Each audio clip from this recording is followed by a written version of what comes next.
I sat silently at the far end of the dinner table, next to a tray of untouched pumpkin pie. Across from me, my father's face was flushed red.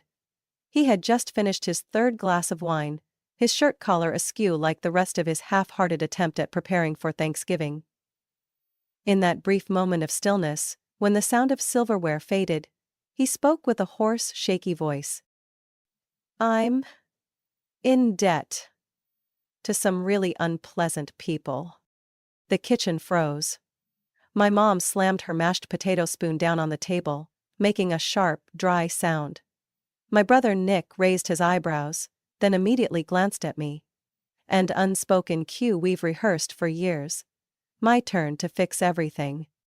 I sat there, chest tightening.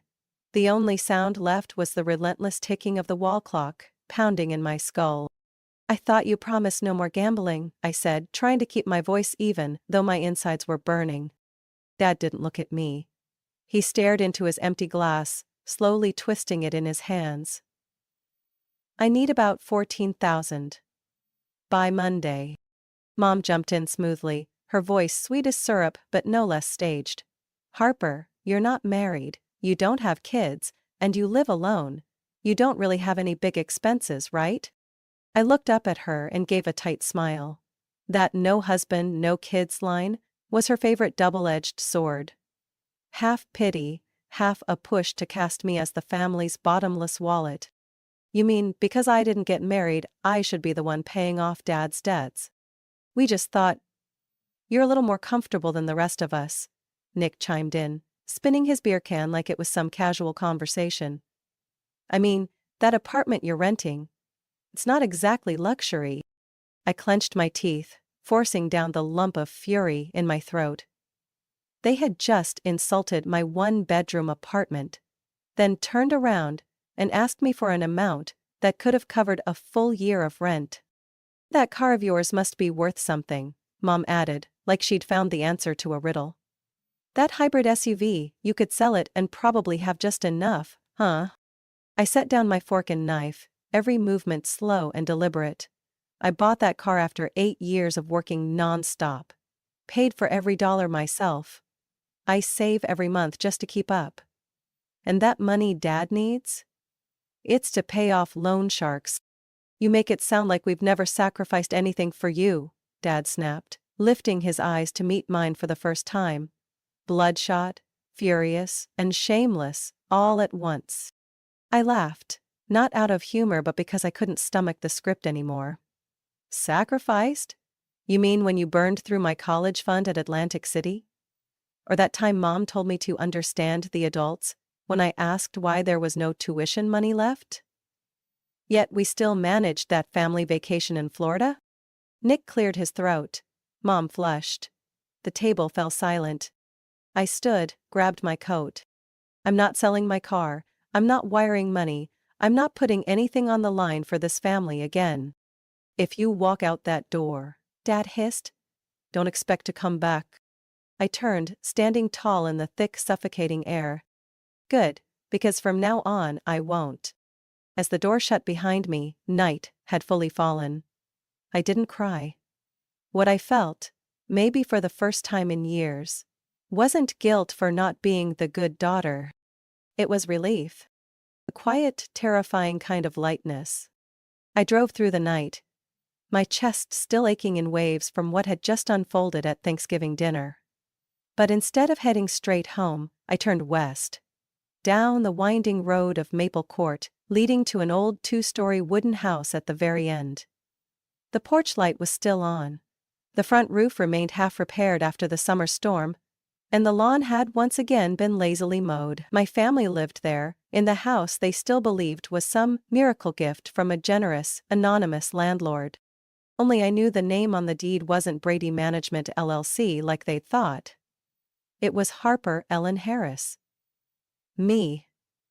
The same woman they laughed at hours ago for living in a shoebox with leaky plumbing. I turned off the engine and sat in the darkness for a while, watching as the kitchen lights glowed from inside. It had been 3 years since I used my entire inheritance from my grandmother.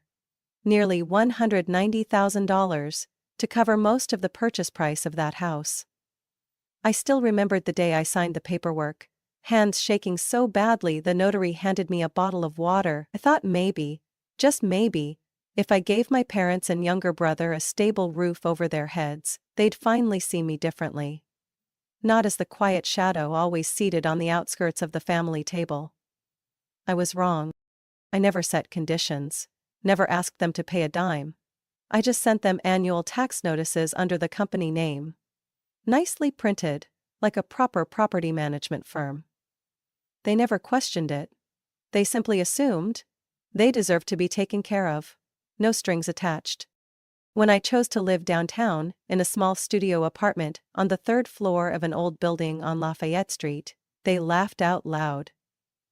On the rare occasion they visited, rare as a meteor shower, my mother would whisper to the neighbors or building staff that I was still not settled, and that Harper is the kind of woman who doesn't even need a living room. Once, I overheard my brother Mason tell his girlfriend, "My sister lives like some elderly hermit in the middle of New York." The irony? I quietly paid $680 a month in property tax for the very house he was living in. I remembered last winter like it was yesterday. They called me at midnight, said the roof was leaking badly. Dad had a cough that wouldn't go away, and Mom was worried about mold. No one asked where I'd get the money. I sent a roofing company first thing in the morning. The invoice was $6,400, pulled straight from the savings account I had set aside for my first vacation in 6 years. Last month, Mason texted me asking to borrow $300 for gas and some toys for his little girl. I wired it without hesitation. Later, I saw his Instagram story at a Lakers-Knicks game. Courtside, VIP seats. I'm no saint. But I'm not stupid either. After leaving Thanksgiving dinner, I didn't go home.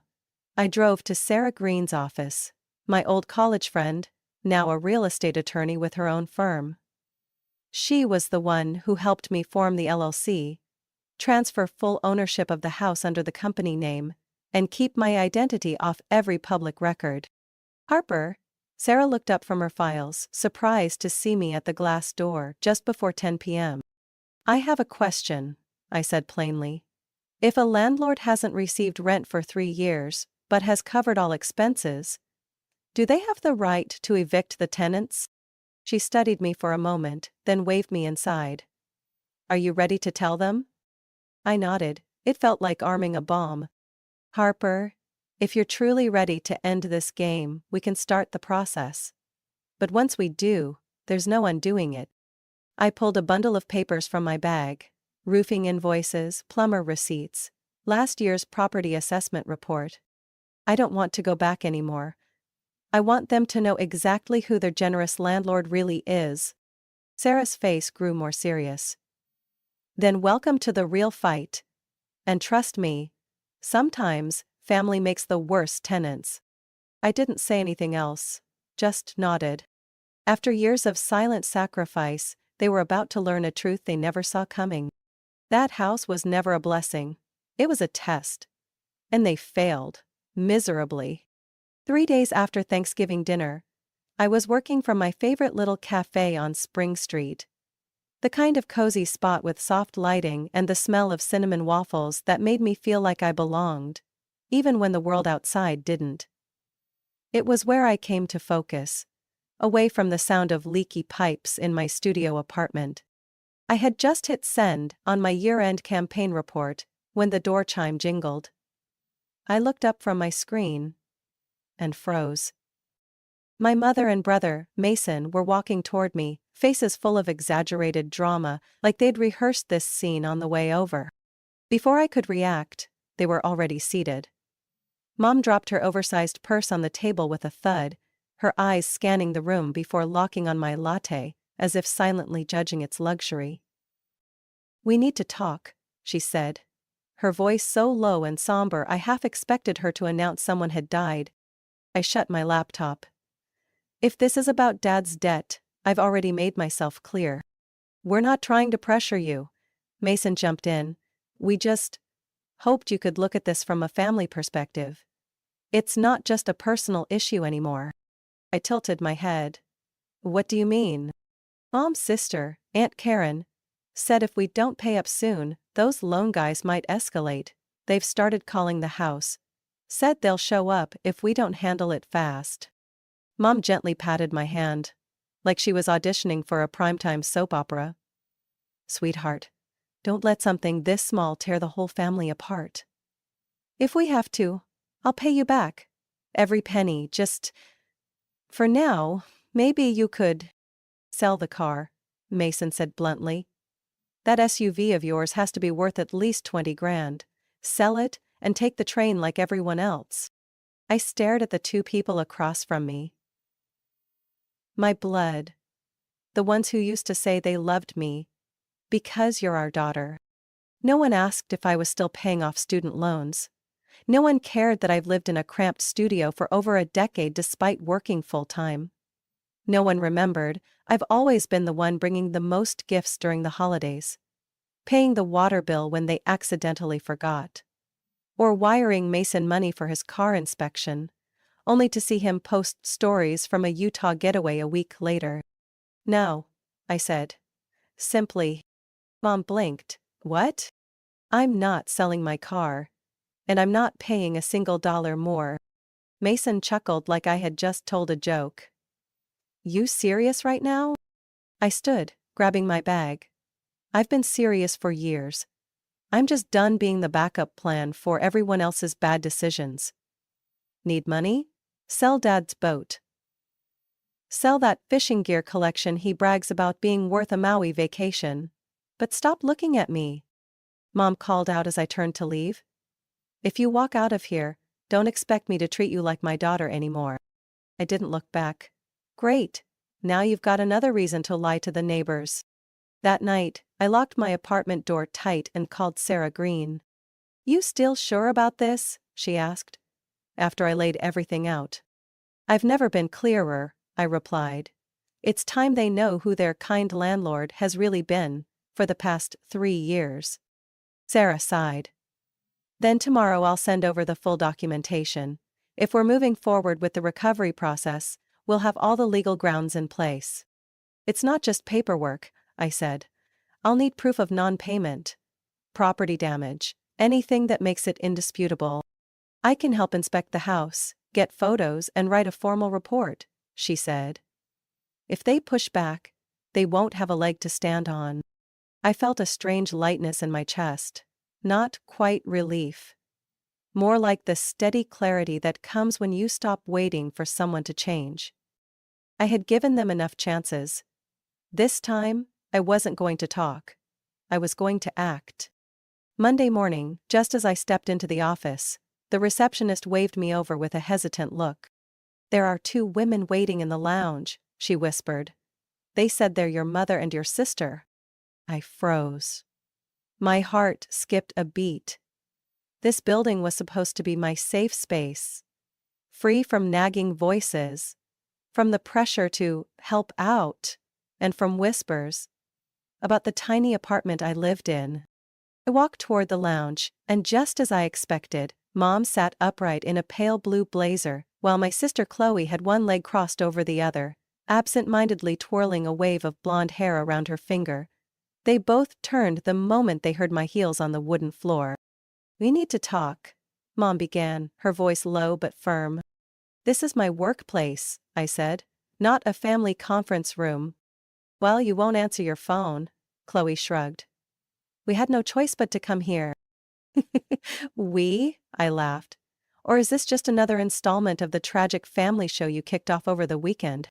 Mom stood up and stepped closer. Your father's situation? It's serious, Harper. They showed up at the house. The neighbors are starting to talk. Oh. So now you're concerned? I tilted my head. Or is it just about saving face? Her expression faltered, but she tried to sound gentle. Sweetheart, no matter what, we're still family. Families get through hard times together. Family? I scoffed. Was it family when I worked 3 jobs to pay off my tuition because Dad gambled away my college fund? When I pulled $2,300, 0 cents out of my savings to fix a burst pipe, and didn't even get a thank you? Or when Chloe, borrowed Grandma's necklace for prom and sold it on eBay to buy a flight to Palm Springs? Who kept quiet about that? Chloe flushed red. You can't keep dragging up the past. Past? I stepped closer, my tone no longer polite. Those past debts still show up on my bank statements. So why are you here now? To pressure me?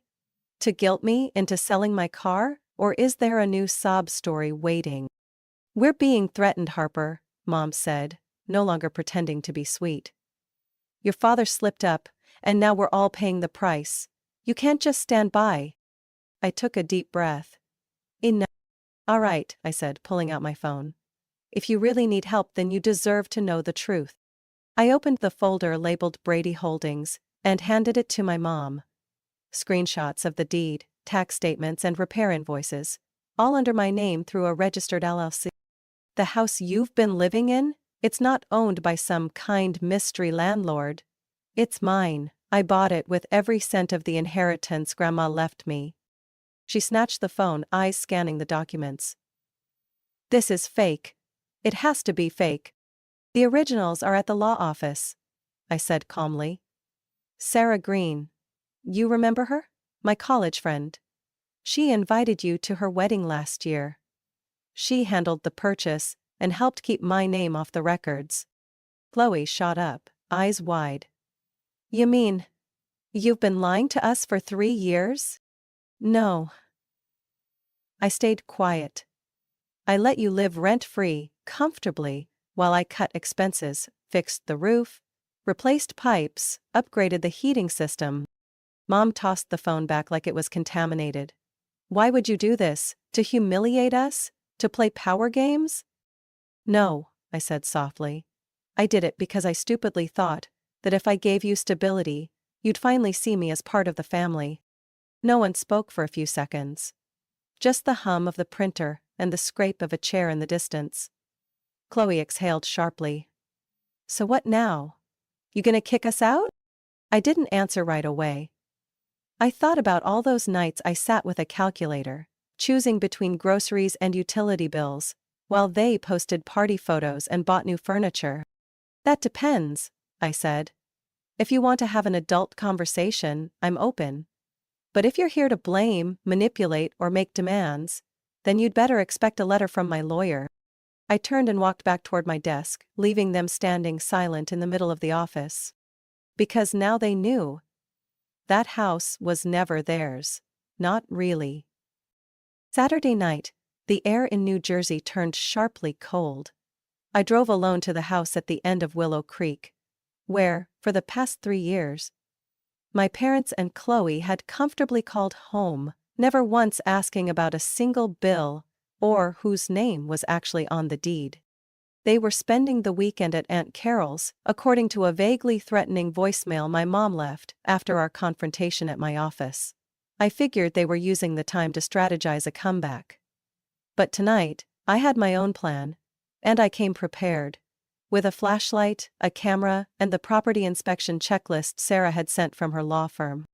As I turned the key, the one I'd always kept but never used, it felt like I was walking into the scene of an abandoned crime. The door creaked open and a rush of cigarette smoke and dampness hit me square in the face. I coughed, clicked on the flashlight, and stepped slowly into the living room. The once beige carpet was now a grimy brown, speckled with burn marks, remnants of cigarettes casually flicked and forgotten. On the wall near the window were 2 holes, one round, one rectangular, like someone had punched the drywall and left it that way for months. The mahogany coffee table, the only antique I had kept from Grandma's house, was covered in deep scratches and water rings from hot mugs with no coasters. I lifted my camera. Each shutter click echoed like a sentence passed. In the kitchen, the fridge was leaking, its handle hanging by one screw. Cabinet doors sagged on broken hinges, held up with strips of red duct tape. I opened the microwave. It was coated in a yellowish grease, with a burnt popcorn smell that made me gag. I climbed the stairs, the floorboards groaned under my weight, and I could feel a few spots sink noticeably. In the bathroom, I nearly slipped on pooled water around the base of the toilet. Clearly, a long-standing leak. Thick black mold snaked up the shower wall like vines. A testament to months, maybe years of neglect. I sat on the edge of the bathtub and exhaled. Something inside me cracked. Then I walked into my old bedroom. Now Chloe's makeup room. The door opened to a scene that stopped me cold. At least 10 empty wine bottles littered the tile floor. The vanity was packed with high-end cosmetics, and the walls were plastered with pop star posters and sticker-covered selfies. The small wooden chest I used to store letters and childhood photos was missing its drawers.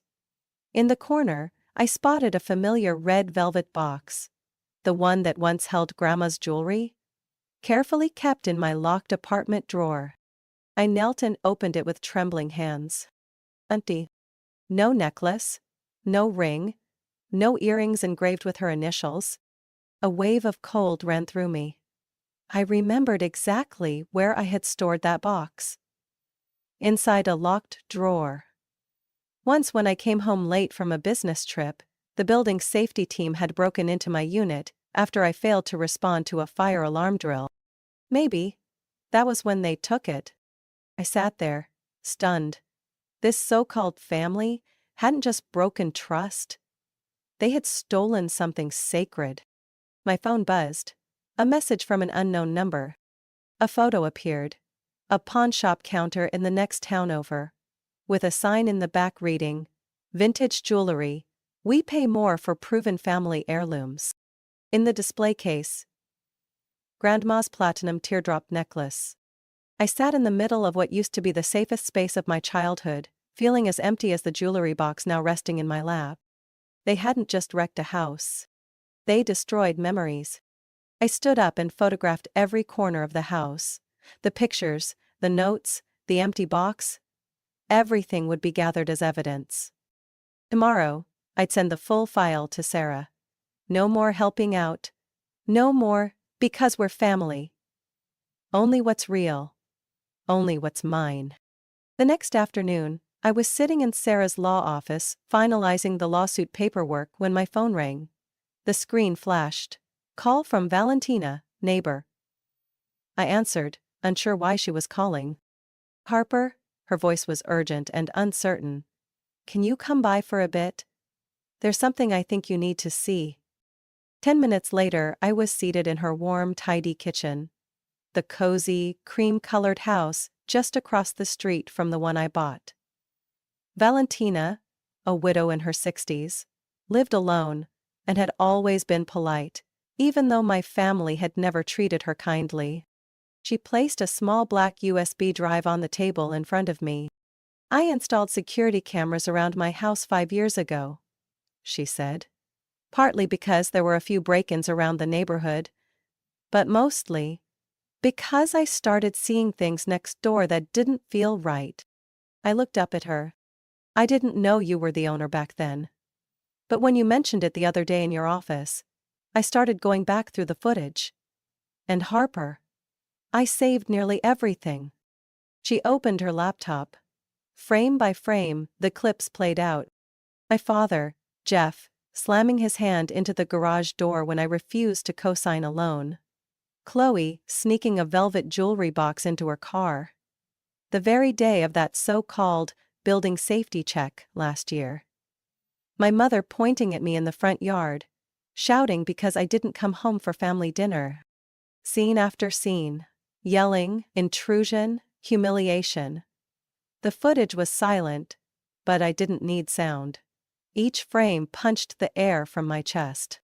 I don't know whether to cry or say thank you, I whispered, eyes still locked on the screen. Valentina reached across the table and held my hand. I didn't interfere before because I thought it was family business. But now I understand.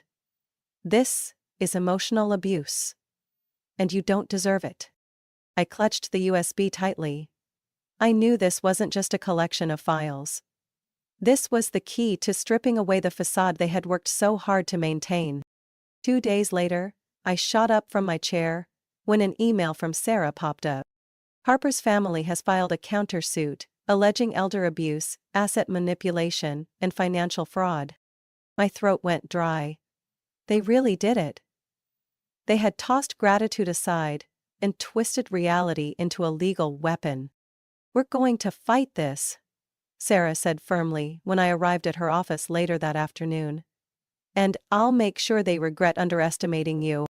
We began assembling everything: payment receipts, bank statements showing I paid the property taxes, repair bills, utility fees. I handed over every screenshot and annotated file plus the videos from Valentina. Sarah queued up one clip for review, a moment caught on camera of my father yelling, "She thinks she owns something? That house is mine no matter what name's on the deed. I raised her, she owes us everything." That sentence, cruel, blunt, but undeniable. "I've submitted an emergency motion," Sarah said. "We'll countersue and present claims of harassment, property damage, and illegal occupancy, and if necessary, we'll press criminal charges for the theft of your grandmother's jewelry." I don't know how long I sat there afterward. My head swirled with 1,000 emotions. Anger, fear, betrayal. But then, something else settled in. Clarity. I wasn't the same Harper they used to walk all over. I looked Sarah in the eye. "Let's do it. No more backing down. Worst case, I lose a house. But they lose the mask." That night, I received a text from an unknown number. "You'll pay for betraying your family, no one will stand with you." I forwarded it to Sarah and turned off my phone. Tomorrow I'd walk into court. Not as the abandoned daughter, but as the rightful owner. And this time, I had evidence. Courtroom 3 at the Bergen County Courthouse was packed that day. I sat silently beside Sarah, dressed in a plain gray suit, gripping my case folder like it was the only thing holding me upright. Across from me, my mother wore a cream sweater, eyes red, clutching an old Bible like a prop. Chloe looked like she was headed to a wedding, not a courtroom. Floral dress, curled hair, smug posture. My father, Jeff, wore a suit 2 sizes too big, but his glare was just as bitter as every time I dared to defy him. Presiding over the hearing was Judge Harris, a woman in her 60s. Known for her no-nonsense courtroom. No theatrics, no emotional manipulation. The plaintiff's lawyer. My family's representative. Opened with a painfully dramatic monologue about a daughter poisoned by resentment and 2 elderly parents being financially abused. They claimed I had orchestrated a scheme to steal the house and heartlessly evict my family. I said nothing. I just looked at Sarah. When Judge Harris nodded for our side to respond, Sarah stood. "Your Honor," she began, clear and steady. "We will present a structured rebuttal, supported by verified financial documentation and surveillance video provided by a neutral third-party neighbor, with no familial connection to either side." She opened the file. "These are the expenditures made by my client, Harper Ellen Harris, over the past 3 years. Property taxes, $19,600, 0 cents. Roof replacement, $4,400, 0 cents. Heating system upgrade, $7,800, 0 cents. Average monthly utility costs, $430, 0 cents. Total out-of-pocket expenses, $47,380, 0 cents. The courtroom stirred. Sarah continued. "During this entire period, the defendants paid no rent, signed no lease, made no requests for improvements, and engaged in intentional damage to the property." She handed the USB to the court clerk. The screen lit up. First, footage of my father pounding the garage door, shouting, subtitled "Thanks to Valentina's help." Next, Chloe sneaking out the back door with Grandma's jewelry box. Then, my mother yelling in the front yard as I walked away. Judge Harris cut the video at 30 seconds. "The evidence is clear. Do the defendants have any response?" My mother stood, trembling. We didn't know. Harper never told us she owned the house." Not saying doesn't make it untrue, Judge Harris replied dryly. My father growled, unable to contain himself. I raised that girl, and now she throws us out like garbage? Sarah didn't flinch. You're the one who took out loans that brought collectors to your doorstep. You gambled away her college fund, forcing her to work 3 jobs. And you're the one who declared that house is mine, no matter whose name is on it, in the 3rd surveillance video. Chloe shot up. She's always been jealous of me, always trying to prove she's better. That video was edited. Miss Chloe Harris? The judge's tone turned sharp. The footage was legally obtained and unaltered. And taking property that doesn't belong to you is theft. If you'd like to deny it further, we can escalate this to a criminal case. Chloe slumped back down, pale and shaking. Judge Harris rested her hand on the file stack. This court does not rule on emotion. We rule on evidence. And the evidence shows that Miss Harper Harris bore the full financial burden while the defendants unlawfully occupied, damaged, and defamed the rightful property owner. Silence hung heavy in the room. My ruling, she continued, is that the defendants have 30 days to vacate the property or face legal action as unlawful tenants. Should they wish to remain, rent will be calculated at full market value, plus penalties for damages incurred. My mother burst into tears. My father cursed under his breath. Chloe sat frozen. As for me, I stayed still. Judge Harris looked at me. Miss Harris, if any party continues to harass you, notify the court immediately. This is a legal matter, not a family dispute. I nodded. Thank you, Your Honor. Outside the courtroom, my mother grabbed my arm. Are you happy now? You won. Is this what you wanted? I gently pulled her hand away. No, Mum. But at least this time, I wasn't lied to. On the 30th afternoon, the final day of the court-ordered deadline, I stood at the far end of Willow Creek, watching a scene I once hoped I'd never have to witness. A rental truck blocked the driveway. 3 movers loading heaps of worn, mismatched belongings into the back. On the lawn sat a ripped armchair, its stuffing peeking through, and next to it, Chloe's denim duffel bag. The one she once bragged about buying on her trip to Cancun. My mother stood in the doorway, tears streaming, still trying to maintain the air of someone wronged by the universe. My father barked orders at the movers, his leather shoes now mud-stained from pacing across the wet grass. I didn't step onto the property, I waited at a distance. At exactly 4:20 p.m. the locksmith I hired arrived. Block 10 dark blue jacket, company logo stitched above the chest. He gave me a quick glance. I nodded. He approached the front door. My mother lunged to block him, her voice cracking. You're changing the locks the moment we walk out? Really, Harper, it's come to this? I stepped forward, calm enough to scare myself. This isn't your home, Mom. It's the property I bought, maintained, and am now forced to protect after years of having my trust abused. I raised you, she screamed. You owe me everything. I met her eyes.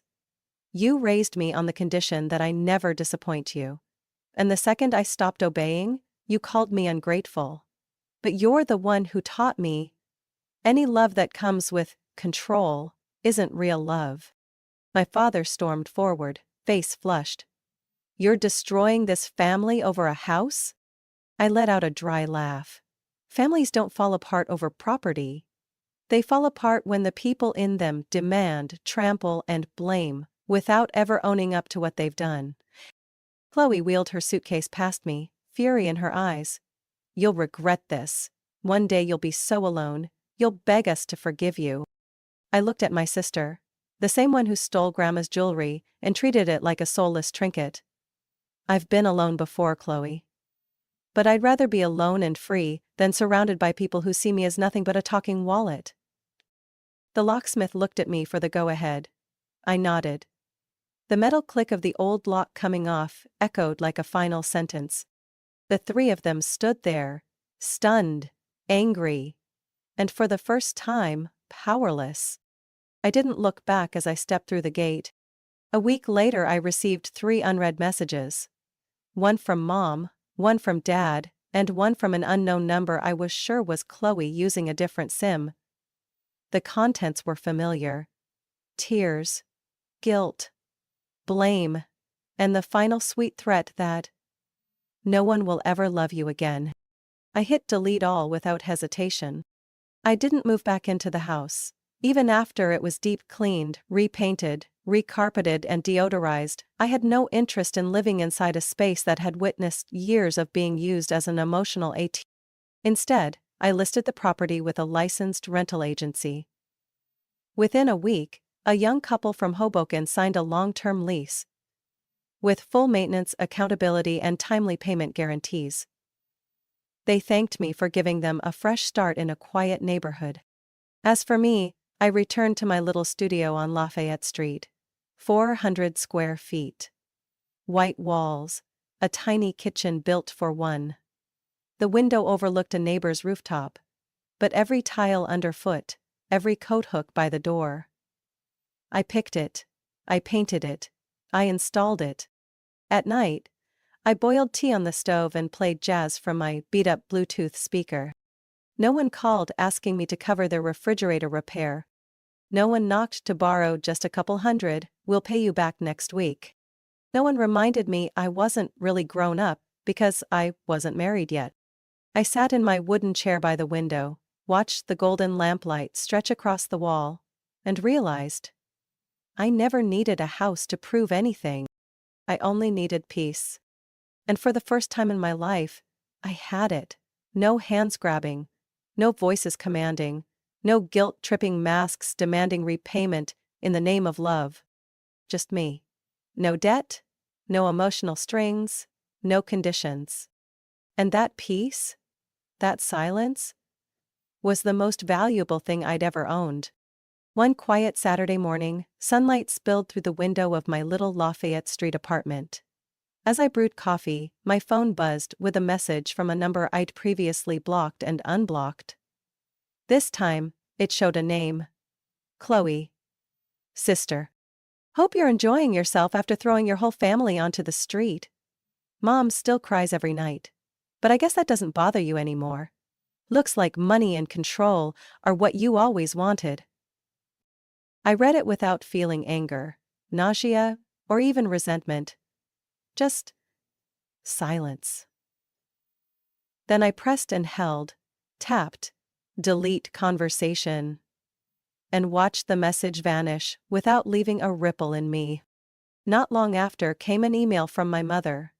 Subject line: "Can't believe you did this to us."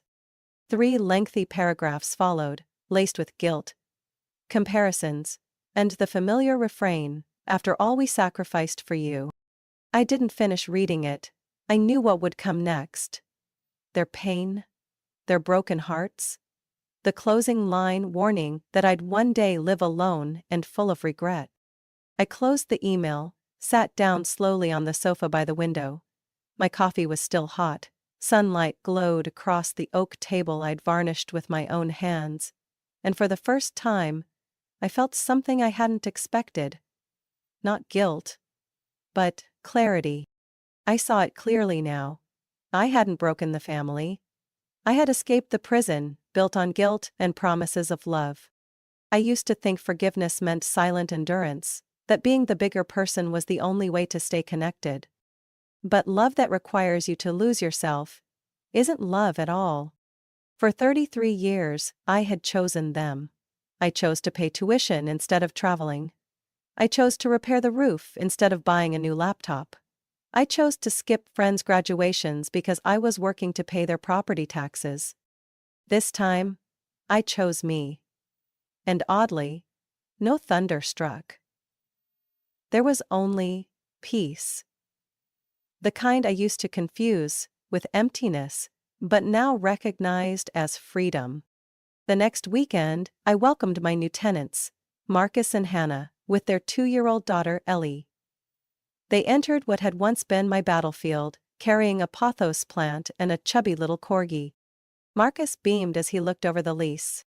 "You're the best landlord we've ever met. Everything's clear, thoughtful, and this house actually feels cared for. I smiled. I once gave this house everything I had. I just hope now it finally gets the love it deserves. Once they finished moving in, I stood at the edge of the yard and looked in. Warm lights glowed through the windows, and laughter from the kitchen echoed down the driveway. Laughter more real and joyful than any Thanksgiving I'd endured there. No more blame. No more family used as a shield for manipulation. The house had been cleansed, and so had I. That evening, back in my apartment, I wrote in my journal. An old habit I'd reclaimed now that I was no longer buried under endless responsibility. I don't need forgiveness, I don't need to be understood, I just need to know that I lived truthfully, loved fully, gave what I could, and now it's time to receive, not from anyone else, but from myself. I looked around. The thrifted painting from a Brooklyn market, the self-assembled bookshelf, the little desk under the window where I once wrote my first resume. The space wasn't grand, but every inch reflected who I truly was. Unfiltered, unbent by expectation. That was something I'd never had before. Another message buzzed. Mom called 10 times. Not answering is cruel, Harper. From an unsaved number. I didn't have to guess who it was. I quietly switched on Do Not Disturb. Then, turned the phone face down. I lit a candle. Dimmed the lights. Sat in stillness. No explanation needed. No defense necessary. Just breath. Karma, I realized, wasn't some mystical revenge. Karma was simply refusing to let people keep hurting you legally. Karma was closing the door, not in bitterness, but in dignity. And once that door is locked, no one gets to bring the darkness back in. Harper's story is a powerful reminder that sometimes, the only way to protect your peace is by walking away from the people who exploit your loyalty in the name of family. Choosing yourself isn't selfish. It's clarity after years of emotional debt.